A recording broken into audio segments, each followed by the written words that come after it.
If it's at all possible, eating from the wild is the way to go. If not from the wild, then organic and naturally produced food, as they do here at Ballymaloon.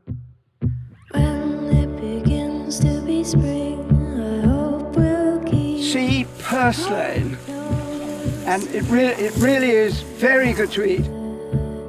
But we're going to go now and try and find a few bits and pieces. I was sent to my grandparents' farm by my parents to get away from the bombing. I guess it would be 1940. I had to walk to a little school in the village run by a bohemian. One of her things was eating natural foods, like nettles. So she would send us out at 7 or 8 years old collecting nettles. She would make a sort of mush, I can only describe it as, of nettles, so we would eat them as a vegetable. So it inspired me. Anyway, that's how we started. And that and mushrooms weren't rationed, of course. And we had terrific mushroom seasons. And my brother and I used to go out with milking buckets and collect them by the bucketful.